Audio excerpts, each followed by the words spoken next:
ሰላም እንዴናችሁ? በያላችሁበት ሁሉ ነገር ሰላም ነው። አሸይና እንዲያላችሁ እሞኝላችኋለሁ። ቤተሰቦች ስትሆኑ ለማዳችሁ ላይክ እና ሼር ያደርጋችሁ ሐሳቦቻችሁ ለብዙዎች አካፍሉ። ለዚህ ከልብ አመሰግናችኋለሁ። ሐሳቡ ሲሞቻችሁ ለዚህ ቪዲዮ ቢያንስ 3000 ላይክ እንድትጎጭት በትህትና አጋብዛችኋለሁ። ዛሬ ወደ ሚዛናችን ዘላችሁ የመጣነው ሰበር ዜና ነው። አልጀዚራ እንግዲህ በኢስታንቡል ቱርክ ኢስታንቡል የሚደረገው ድርድር በፊት አሜሪካ ያቀረበችን የሰላም ሐሳብ በፊት ገጹ ላይ በሰበር ዜና አቅርቦታል።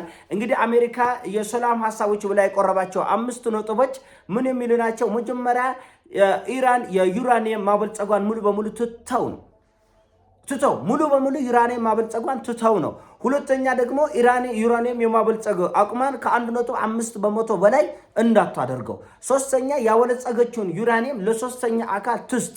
አራተኛ ደግሞ እነዚህ እጅግ በጣም አደገኛ የሆኑ ሶልጣን የሆኑ ሚሳኤሎቻን በማንኛውም አገር ጥቃት ላይ እንዳትጠቆመው። አምስተኛ ደግሞ እኔም አንቺን አላጠቃም አንቺም እኔን አታጥቂኝ ነው። ለልጆች ህፃናት እቋቃ ጫታ ይቆረበን። አሁን ይሄን ድርድር ብለው የአሜሪካ ከፍተኛ ባለስልጣናት ከአሜሪካ ተነስተው ቱርክ ድረስ ሄደዋል። እንግዲህ የኢራኖቹ ባለስልጣናትም ደግሞ እሱ ጉዳቸውን እንይ ብለው ነው ተነስተው ቱርክ ድረስ ሄደዋል። እና ይሄ የልጆች እቋቃ ጨዋታ ነው በእውነቱ። እንዲህ ያለውን ህግ እንዲህ ያለውን ሐሳብ ጀርመን ላይ ያደርጉታል። ፈረንሳይ ላይ እንደዚህ ይላሉ። ፈረንሳይን፣ እንግሊዝን፣ አውሮፓን እንደዚህ ያለ ህግ ያወጣሉ ወይ? ያብላላችሁትን ዩራኒየም ስጡን ይላሉ። ዩራኒየም ማብላላት አትችሉም ብለው እስራኤልን ማዘዝ ይችላሉ። እስራኤል እንደዚህ ያለ ሚሳኤል አታምርቺ ያመረትሽውንም እንዳትጠቀሚ ብለው አስፈርቦ ያውቃሉ ነው። ለመጀመሪያ ጊዜ ኢራን ላይ ነው የሚሞከረው። ኢራን ላይ ነው የሚሞከረው። ማንም ዓለም ተብሎ አያውቅም። ለሰሜን ኮሪያም፣ ለቻይናም፣ ለራሽያም፣ ለፓኪስታንም እንዲህ ያለ ህግ ወጥቶም አያውቅም። ለመጀመሪያ ጊዜ ኢራን ላይ ነው። ዩራኒየም እንዳታብላሉ በገንዛ ገንዘባቸው በገንዛ ሀብታቸው የሰሩትን የጦር መሳሪያ አትጠቀሙ። ይሄ ማለት ምን ማለት? ናና እንደባደብ፣ እጅን ልሰረ እግርን ልሰረ ከዛ እንደባደብ ነው። እና አሜሪካኖቹን ይህን ያህል ያርበተበታቸው ያንቆጠቀጣቸው የማይመስል ሐሳብ ይዞ ያስመጣቸው የኢራን አደገኛ የሆነ አቅም ነው። አንዳንድ ኢትዮጵያኖች ኢራን ምን ታሞጣለች? አንተ ከመንደር የዘር ፖለቲካ ይጨቀያቸው ገና ከቀበሌ ከመንደር ቡትቱ ያልወጣቸው ስለ ዓለምማ እናንተ በምን አይምሮ በዚች አተር በምታክል ጭንቅላት ይሄንን ልታስቡ አትችሉ። የሚያስቅ እኮ ነው። አሁን እኮ የዓለም ፖለቲከኞች እኮ ይስቃሉ። አሁን ሰሞኑን የኒኩለር ቅነሳ ዓለም አቀፍ ህግ አለ። በዛ ህግ እንዴት ነው አንዳንድ መላመላን በለው የተወሰነ ቅነሳ ማድረግ አለብን ክልከላ ማድረግ አለብን የሚለውን ሐሳብ አሜሪካና አውሮፓኖች ሲያመጡ ቻይና አልሰማም ጆሮዬ ይቆረጥ ነው ያለች። አልሰማም ዝም ብዬ ኒኩለር ጠፈጥፋለሁ እናንተ በሺ የሚቆጠር ይዛችሁ እኛን ልትከለክሉ አትችሉም ነው። ራሽያም ደግሞ በፍጹም ሰሞኑን በነገራችን ላይ ጫታ ያነሳዋል። ራሽያ ለዓለም ያስተዋወቀችን መሳሪያ ሳይታችኋል፣ ሰምታችሁታል።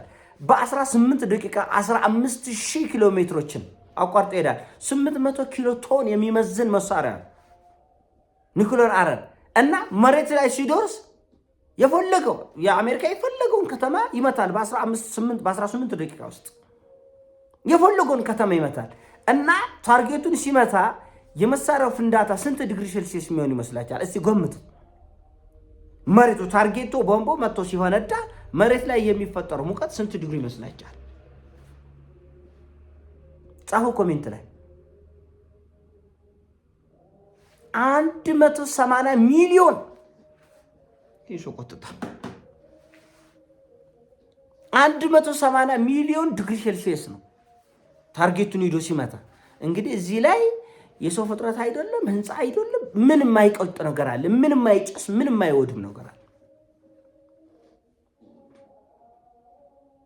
ራሽያኖቹ በጉልበታቸው እና እንደዚህ ያለ መሳሪያ ታጥቀዋል።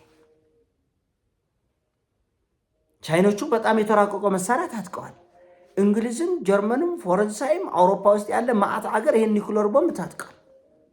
እስራኤልም ታጥቃለች፣ አሜሪካው ታጥቃል፣ ፓኪስታኑ ታጥቃለች። ለምንድን ነው የኢራን ነገር እንግዳ የሆነው ነው? ለምን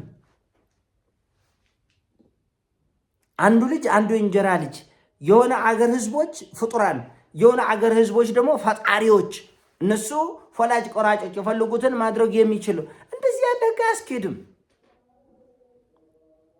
አያስኬድም። እውቀት ቢኖርህም አትጠቀም፣ አትስራ፣ አርፈ ቁጭ በል። መሬትን እረስ፣ በቆሎ ዝራ፣ ያንን ቂጣ አብኩተህ ብላ እኮ ነው። ሌላ ነገር የለም። እና ይሄን ሐሳብ ይዞ ነው እንግዲህ ድርድር አሁን ቱርክ ኢስታንቡል ድረስ የሚሄደው። ውሸት ነው፣ አይሳካም። ይሄ የልጆቹ ቃቃ ጨዋታ ነው። እና የኢራን ወታደራዊ አዛዦች ሰሞኑ ምንድነው እያለ ያሉት? አጸያፊውን ወታደራዊ አስተምህሮ ተቀብለናል። ከዚህ በኋላ እንደ ድሮ የዓለም አቀፍ ወታደራዊ ህግ ምናምን የሚባል አንሰማም። ከ12ቱ ቀን ጦርነት በኋላ በ12ቱ ቀን የደረሰብን ውርጅብኝ ካየን በኋላ ዓለም እኛን እንደማይከላከለን በዓለም አቀፍ ህግ የሚገዛ አገር እንደሌለ ካወቅን በኋላ አጸያፊውን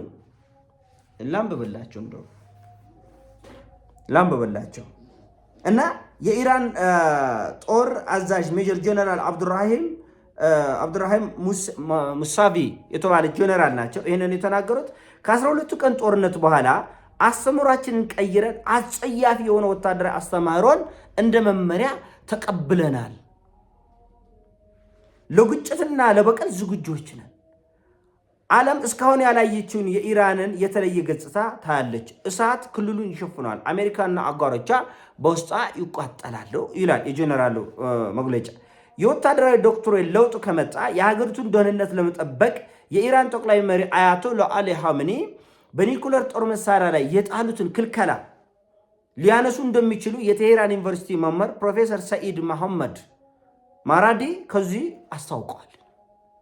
ኢራን ያለማንም ፈቃድ እጇ ላይ የሚገኘውን ዩራኒየም በማንኛውም ቅጽበት ወደ ኒኩለር በመቀየር የሚያስችል አቅም ከያዘች ዓመታት ያለፉ ቢሆኑም የኢራኑ ጠቅላይ መሪ አውዳሚ መሳሪያው ላይ የሰጡትን ሃይማኖታዊ ብይን ተከትለው እስካሁን መሳሪያውን ሳትይዝ ቆይታለች ይላል።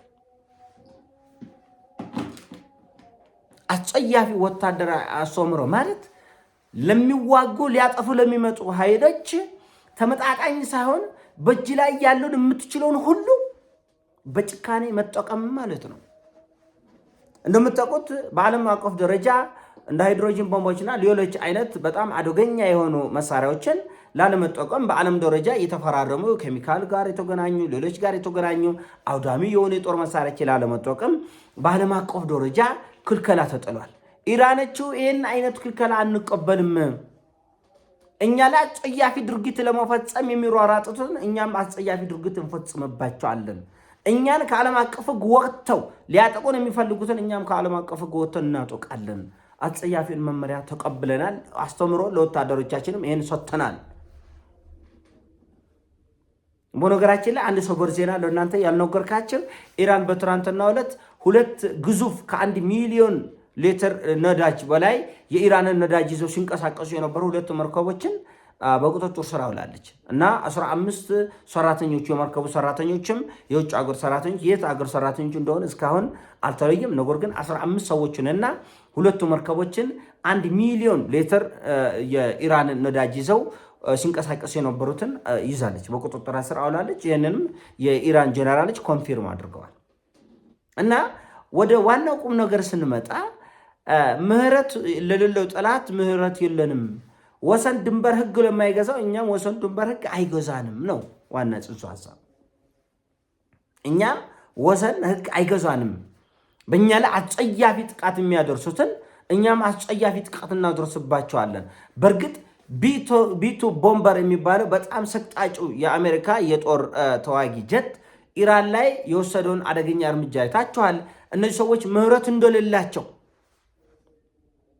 የተጣለው ቦምብ ወደ መሬት የከፈተው ዋሻ በጣም የሚሰቆጥጥ እና እነዚህ ሰዎች ነገ ከነገ ወዲያ ኒኩለርን አይጠቀሙም ብሎ ለማሰብ የሚያዳክት ይጠቀማሉ ተብሎ ይታሰባል። ለምን እንቅስቃሴያቸው በጣም አደገኛ ነው። እና ጀነራሉ ከሰጡት ሐሳብ ውስጥ አንድ ያልተቀበልኩት ምንድነው እስካሁን አያቶላህ አሊ ኻሜኒ በሰጡት መመሪያ መሰረት አልታጠቅንም የሚለውን እኔ አልቀበልም። ምናልባት ታጥቀው ሊሆን ይችላል የሚለውን ሐሳብ ነው እኔ የምቀበለው። እና ይሄ እኔ ሐሳቡንም እናንተ በእኔ ሀሳብ ላይ የምትጨምሩት ሀሳብና አስተያየት ካለ ኮሜንት መስጫው ይኸው ለእናንተ ክፍት ነው።